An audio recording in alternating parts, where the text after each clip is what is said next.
السلام علیکم ناظرین، آپ دیکھ رہے ہیں ڈرامہ سیریل اقبول، جس کی آنے والی ایپیسوڈ بہت ہونے والی انٹرسٹنگ۔ آپ دیکھیں گے کہ کیا ہادیہ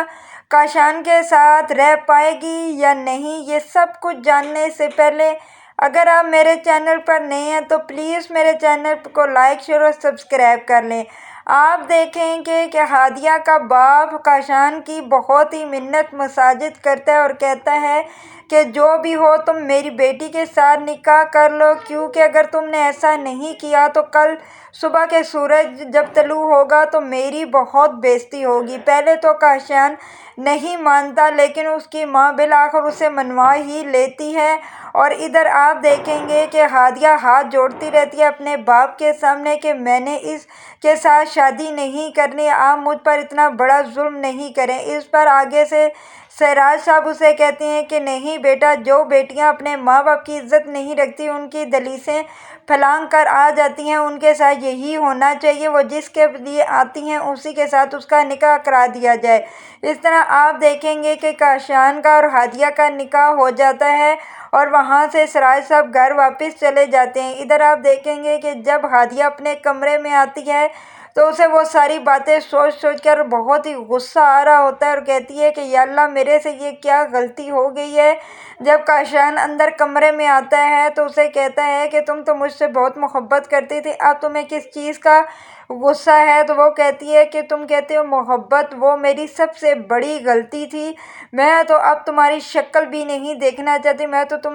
میرے لیے نفرت کے قابل بھی نہیں ہو، اسی لیے میں کہہ رہی ہوں یہاں سے دفع ہو جاؤ میری نظروں سے دور، کیونکہ تم نے جو میرے ساتھ کیا ہے نا کاشان، یہ میں کبھی بھی نہیں بھولوں گی۔ ادھر دوسری طرف آپ دیکھیں گے کہ ویسے بھی بطول کی بھی زندگی اب ہادیہ کی وجہ سے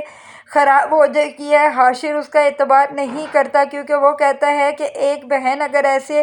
ہو سکتی ہے تو دوسری بھی ہو سکتی ہے، کیونکہ جب وہ کمرے میں آتا ہے تو بطول ویسے بھی باتیں کر رہی ہوتی ہے ساحر کے ساتھ ہادیہ کا پوچھنے کے لیے، تو وہ یہ سب سنتا ہے تو حاشر کو غصہ آ جاتا ہے۔ حاشر کہتا ہے کہ کرو کرو، کیوں فون بند کر دیا؟ میں جانتا ہوں کہ تم کس سے باتیں کر رہی تھی، تم ساحر سے ہی تو باتیں کر رہی تھی نا۔ اس پر وہ کہتی ہے کہ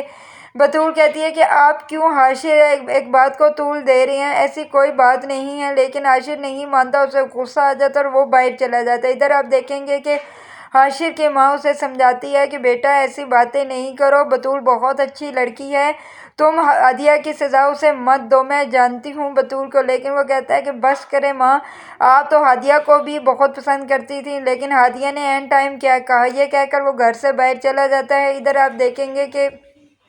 بہت ہی ہادیہ پریشان ہے، وہ کہتی ہے کہ اب میں کیا کروں یا اللہ، میری تو ساری زندگی اس انسان کے ساتھ نہیں کاٹ سکتی۔ ادھر آپ دیکھیں گے کہ ہادیہ کے ماں باپ بھی بہت پریشان ہیں۔ جب ہادیہ کا باپ گھر واپس آتا ہے تو اس کی ماں اسے بہت سناتی ہیں اور کہتی ہیں کہ اب دل کو ٹھنڈ پڑ گئی، اگر ایک بیٹی نے غلطی کر دی تھی تو پھر اسی آگ میں کیا جھونکنے کی ضرورت تھی، کیا اس سے آپ کی عزت واپس آ جائے گی؟ تو وہ پھر اس پہ اپنی بیوی کو کہتا ہے کہ کیا مطلب اب تم سارا قصور مجھے دے رہی ہو، تم جانتی نہیں ہو کہ اس کی وجہ سے ہادیہ کے بطول کے ساتھ کیا ہوا، میری بیٹی اور میرا بھانجا ایک دوسرے سے جدا ہو گئے، تم جانتی تھی وہ ایک دوسرے سے کتنی محبت کرتے ہیں، جب بھی میں اپنے بھانجے ساحل کو دیکھوں گا مجھے وہی بات یاد آئے گی، اس لیے میں کبھی بھی بطول کو معاف نہیں کر سکتا، اور تم یہ میرے سے توقع بھی نہ رکھنا کہ میں اسے کبھی معاف کروں گا، وہ آج ہمارے لیے مر گئی اور ہم اس کے لیے مر گئے، اور آئندہ سے اس گھر میں کوئی بھی بطول کا نام نہیں لے گا۔ یہ سن کر آپ دیکھیں گے کہ بطول کی ماں تو بہت ہی پریشان ہو جاتی ہے، کیونکہ وہ کہتی ہے کہ ویسے بھی بطول وہاں پر کون سی زندہ ہے، کیونکہ وہ اپنی محبت یہاں چھوڑ کر ہمارے عزت بچانے کی خاطر حاشر کے گھر دلہن بن کر گئی ہے، میں جانتی ہوں کہ وہ دل سے کبھی بھی حاشر کو نہیں اپنا سکے گی۔ ادھر ایک تو بیٹی کو ویسے ہی آپ جیتے جی مار آئے ہیں ہادیہ، وہ تو ہمارے لیے ویسے بھی مر چکی ہے۔ ادھر آپ دیکھیں گے کہ جب صبح ہوتی ہے تو ہادیہ اپنی ساس کے پاس بیٹھی ہوئی ہوتی ہے تو اسے اس کی ساس سمجھاتی ہے کہ بیٹا،